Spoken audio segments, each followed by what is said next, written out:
Anaïs Lecoq pour Renaissance, première.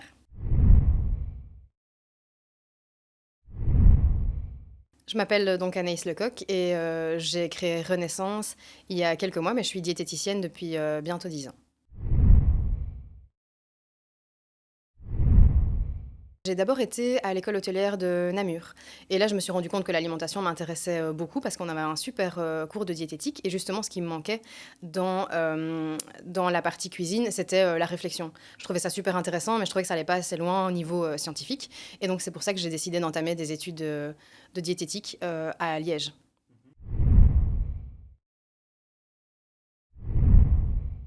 Au niveau de la spécialisation, j'ai rencontré, quelques personnes au cours de ma vie qui m'ont, tout doucement amenée à me former en hormonologie et j'ai poursuivi ça, par la suite avec des formations à Paris avec, Gwenaëlle Abigalet.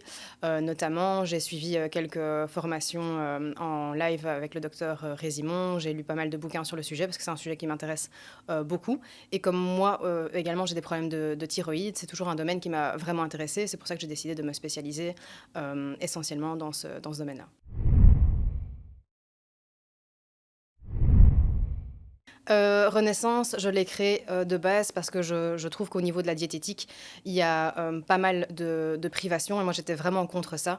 J'entendais beaucoup de patients qui, disaient ne plus avoir de féculents, le midi et le soir, on leur retirait leur matière grasse, on leur retirait tout leur plaisir et j'avoue que ça me faisait un peu, bondir de ma chaise et je me suis dit que moi toute seule de mon côté, beh, j'étais pas capable de faire bouger les choses, suffisamment vite et donc j'ai eu l'idée de développer différents cabinets pour avoir plusieurs collaboratrices et qu'on puisse tout ensemble faire bouger les choses de manière vraiment plus rapide parce que toute seule, on ne fait pas forcément grand-chose, ou du moins on ne le fait pas suffisamment vite. Et j'avais vraiment l'impression que c'était un domaine qui devait bouger d'urgence parce que ça ne changeait pas depuis des années. Je trouve ça encore dingue qu'en 2024, on pense qu'on soit contraint de s'affamer si on veut s'alléger, perdre du poids, se sentir en bonne santé, se sentir mieux dans sa tête et dans son corps. Je trouve ça dingue. Et donc, à défaut d'attendre que d'autres le fassent, je me suis dit, ben, Renaissance, on va faire notre maximum pour faire bouger les choses.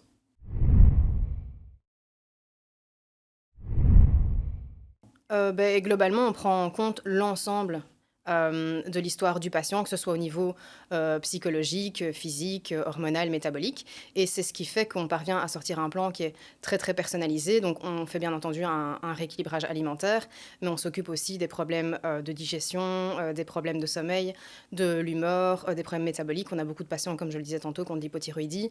On a de plus en plus de femmes aussi qui ont, des problèmes autour de leur, cycle et c'est aussi un domaine qu'on essaye d'explorer de plus en plus au sein de l'équipe parce qu'on remarque beh, que certaines femmes sont laissées sur le côté quand elles ont des douleurs et des grosses difficultés au niveau de la fertilité. Bon, on leur dit voilà que c'est dans leur tête, que ça va passer avec le temps, on leur met des pilules, ce genre de choses, comme si ça allait résoudre le problème. Et chez Renaissance, on a vraiment envie de se préoccuper de la cause profonde du problème. Et donc, on s'est spécialisé dans ces domaines-là pour vraiment comprendre la profondeur des choses et pouvoir agir pas en surface, mais vraiment au problème de base. Donc la première personne avec laquelle j'ai commencé, donc c'est Frédéric. Donc quand j'ai compris que je n'y arriverais pas, toute seule, donc j'arriverais pas à faire bouger les choses toute seule, j'ai voulu recruter, une personne et Frédéric, je l'avais eu en tant que gérante chez, Medi-Market il y a, donc quelques années et donc j'ai tout de suite pensé à elle parce qu'elle était vraiment passionnée par le domaine de la nutrition et qu'elle se formait à la nutrithérapie. Donc je me suis dit: «Voilà», je lui ai demandé si ça la branchait et elle aussi avait à cœur de faire bouger les choses et donc c'est la première avec qui j'ai travaillé. Ensuite, j'ai engagé une psychologue, donc Laura, parce que je trouvais que justement on n'avait pas la capacité de s'occuper de la sphère émotionnelle des patients et on se rendait bien compte que c'était un problème dans la gestion quotidienne parce que certains patients voulaient vraiment bien faire les choses et ils n'y parvenaient pas parce que mentalement ça ne suivait pas et donc c'est pour ça qu'on a engagé Laura et ensuite ben, Laura a marqué son intérêt pour la nutrition, elle a aussi fait des études en nutrithérapie et donc ben, je me suis dit que c'était l'occasion de la lancer, elle était hyper motivée et donc c'était la deuxième que j'ai engagée dans l'équipe et ensuite quand j'ai créé Renaissance là, j'ai voulu aller dans d'autres endroits. Et donc, on a ouvert un cabinet à Andenne. Donc, c'est quand même à 50 minutes du cabinet de Péronne. Donc, on a vraiment sorti de notre zone de confort. Et donc là, j'ai dû engager une autre personne, Camille, qui avait vraiment un profil tout à fait différent. Donc, Camille, elle est vraiment hyper calme, hyper posée. Elle a une voix toute douce. Elle est hyper empathique. Et voilà, on a toute une empathie à notre manière. Mais disons que Camille, c'est la plus douce de nous toutes. Et donc, c'était un profil encore qui manquait un petit peu dans l'équipe. Et donc, voilà, on a trouvé Camille. Ça, c'est la dernière qui a rejoint notre équipe.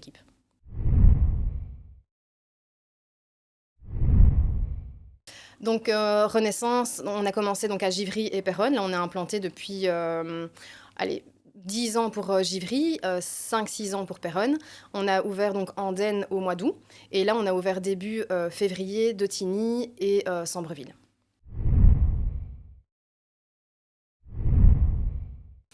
Je trouve que c'est vraiment on essaie de provoquer une espèce de renaissance chez nos patients.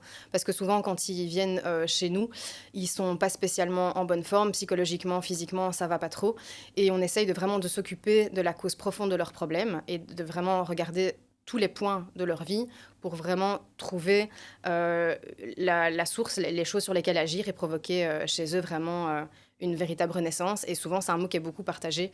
Quand les gens témoignent de leur prise en charge, ils disent souvent qu'ils ont pu, grâce à la méthode et à toutes les choses qu'ils ont mis en place sur le côté, renaître.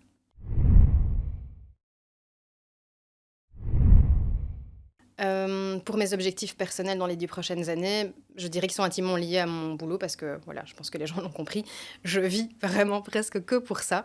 Et donc j'aimerais vraiment continuer à propager, la méthode Renaissance pour que les gens puissent, s'alléger et être en meilleure santé tout en ne s'affamant pas, en comme je disais, en mangeant des féculents, en s'accordant des plaisirs et surtout en étant capable de trouver la véritable cause des problèmes qui jusque-là les ont empêchés d'atteindre leurs objectifs. Donc vraiment, le but, c'est que Renaissance se propage un maximum en Wallonie. Donc on espère ouvrir un cabinet environ par an. Si c'est deux, c'est génial. Mais donc voilà, on va grandir tout doucement, bien faire les choses, essayer de le structurer. Mais en tout cas, c'est l'espoir sur les 10 prochaines années.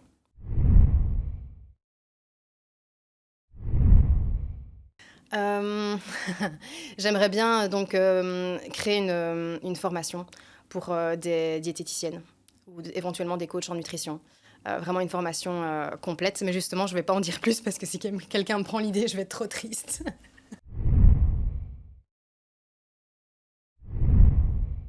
Beh, de nouveau, c'est ce que j'ai dit, tout à l'heure, on va pas assez au fond des choses et donc quand, parfois on ne parvient pas à permettre aux patients de s'alléger, on diminue leurs glucides, on diminue les calories, on n'arrête pas, on y va, on y va, on y va et les patients se retrouvent avec, un rééquilibrage ou un régime, parce que dans ces cas-là, c'est un régime, c'est même une restriction, à 700-800 calories et je trouve que au lieu de se préoccuper vraiment d'analyser chaque point, on pense que la seule chose qui régule, le poids, c'est, les calories et que ça s'arrête là et que donc si on les diminue, d'office ça va marcher. Sauf que dans la pratique, beh, c'est pas du tout le cas et j'ai pas la sensation qu'à l'heure actuelle, l'ensemble, de la diététique l'ait compris, même si on remarque que ça évolue tout doucement, mais je trouve que ça prend vraiment trop de temps et il y a encore plein de patients qui sont impactés par, des mauvais choix au niveau de la gestion des rééquilibrages ou des régimes dans les cas extrêmes.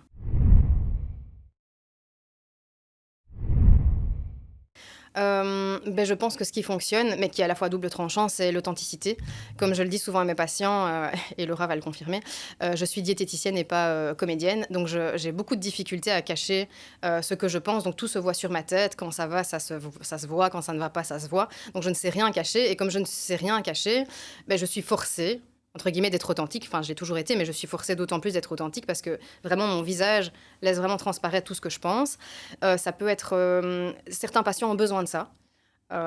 D'autres patients, pour eux, c'est parfois un petit peu trop frontal, mais comme je m'en suis rendu compte, c'est aussi pour ça que je me suis entourée de personnes qui n'avaient pas la même personnalité que moi parce que, voilà, on a toutes des personnalités différentes et parfois on a besoin, d'une autre approche, d'une approche un petit peu plus douce ou, une approche plus, orientée sur la psychologie et cetera et je pense que vraiment en m'entourant de personnalités vraiment différentes, on est capable chez Renaissance de pouvoir trouver le thérapeute adéquat selon la personnalité du patient. Donc ça, je pense que c'est super important.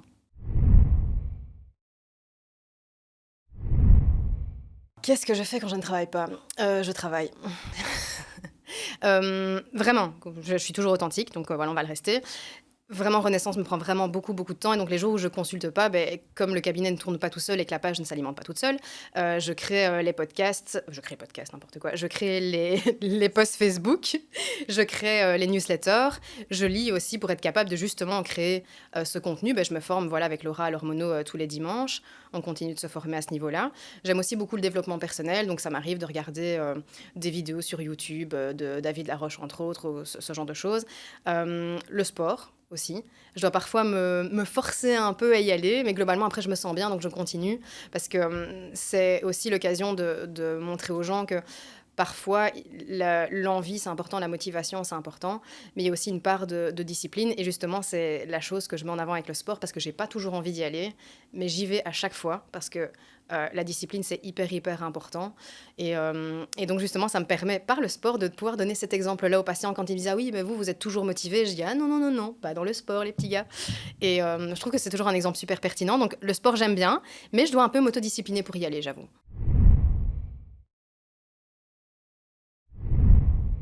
Elle avait quoi? Mon Dieu! Oh aïe, aïe, aïe, ça c'est une méchante question. Malheureusement, elle avait des biscuits, Anaïs, enfin non, pas malheureusement parce que mes parents n'étaient pas du tout au courant de ce qu'était l'alimentation équilibrée. D'ailleurs, mes parents mangent toujours des glaces, tous les soirs. Coucou papa, coucou maman, il faut être content que je dise ça. Et mon papa mange son petit pot, de riz au lait ou son petit yaourt, à chaque 10 heures. Et ils font aussi un super bon gâteau. D'ailleurs, toutes mes collaboratrices adorent ce gâteau. Mais sinon, oui, dans ma collation, j'avais des bonbons, et des biscuits. Parce que bah, les parents, je pense la majorité, ne sont pas forcément au courant de ce qu'est l'alimentation équilibrée. Et c'est aussi pour ça que c'est hyper intéressant d'avoir une équipe si diversifiée. Parce que par exemple, Fred et Camille aimeraient beaucoup pouvoir faire des petits ateliers dans les écoles pour justement propager un peu l'alimentation équilibrée aussi à ce niveau-là. Parce qu'on est encore vraiment, vraiment fort loin du compte. Et donc, on espère pouvoir aussi faire évoluer les choses à ce niveau-là.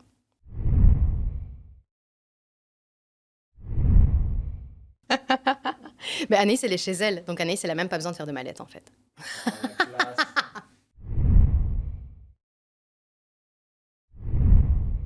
Qu'est-ce que j'ai dans mon frigo?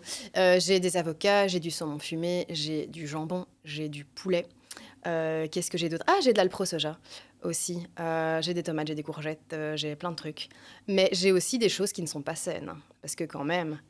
Ah oui, on a aussi le ketchup de Laura qui traîne partout d'ailleurs. Elle balade son pot de ketchup partout, cette enfant-là. Euh, Bah voilà, parce que c'est pas parce qu'on est diététicienne qu'on mange tous les jours hyper sainement non plus. On peut pas être parfait, parfait tous les jours. Donc j'ai aussi des choses qui me font un peu plus plaisir. J'aime bien avoir de la glace chez moi. J'aime bien aussi avoir du chocolat, ce genre de choses. Mais par exemple, c'est des choses où, dans les périodes un peu plus compliquées, où je suis plus fatiguée, j'essaye de ne pas forcément avoir ces choses-là.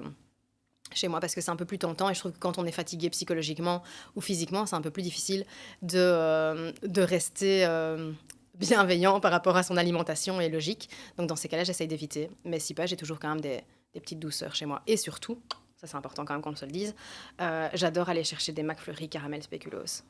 Ouais. Et d'ailleurs, la semaine passée, j'ai été en chercher un à Péronne.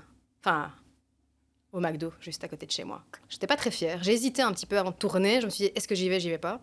Et finalement, j'y suis allée. Et Dieu que c'était bon. Juste pour prendre un McFlurry, hein, pas le reste.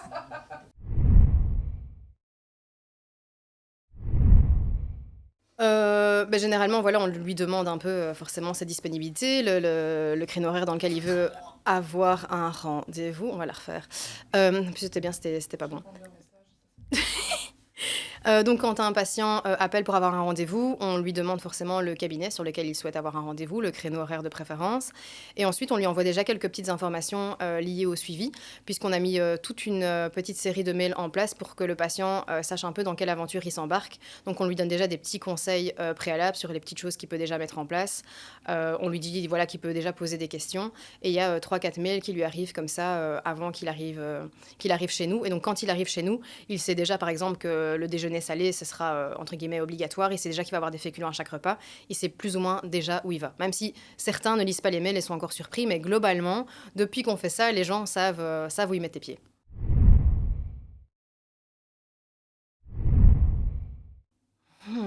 Si une personne de mon choix donc, que je pourrais nommer Ouais. rejoindrait l'équipe, ah, alors j'en aurais deux. Enfin, déjà, on va devoir recruter parce que voilà, on veut agrandir Renaissance. Mais si je devais prendre quelqu'un, je recruterais Victoria Rizzo et Linda Dragoni. Victoria Rizzo, c'est une personne que j'ai rencontrée il y a très très peu de temps, qui travaille aussi dans le même domaine. Et je trouve que c'est super chouette d'avoir quelqu'un qui a une approche vraiment similaire, mais elle a aussi une connaissance assez approfondie au niveau de la psychologie. Donc c'est quelqu'un de super intéressant à écouter, super inspirant. Et d'ailleurs, on va faire bientôt une conférence ensemble. Et Linda, c'est une dame qui m'accompagne depuis vraiment des mois, qui est spécialisée dans le développement de la femme. Et elle amène vraiment la femme à son plein potentiel. Et je trouve ça vraiment, vraiment génial. Mais j'ai oublié une troisième personne. Gwenaëlle Abigalet qui, est une super formatrice au niveau, hormonologie, qui connaît vraiment, heu, énormément de choses, qui est hyper inspirante et hyper impressionnante. Donc, en fait, il m'en faudrait 3.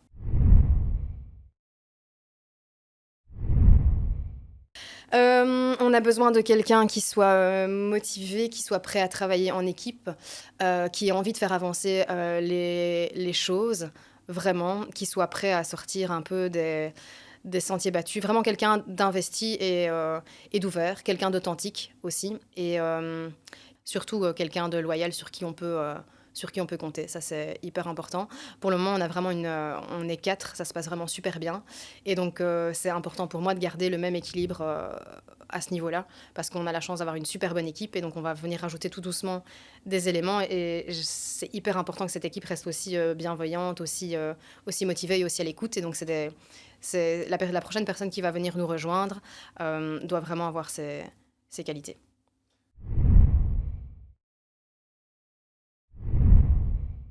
Beh, déjà la bienveillance, l'écoute, le fait qu'on aille au fond du problème, donc c'est vraiment ce qui nous distingue, je trouve, qu'on aille vraiment au fond des choses.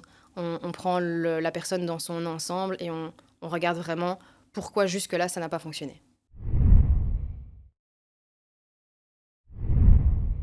J'ai décidé de faire un podcast en équipe parce que je trouvais ça super important qu'on mette en lumière mes collaboratrices. Parce que parfois, les gens ont envie de venir chez moi d'abord, enfin, comme je suis la tête connue du cabinet.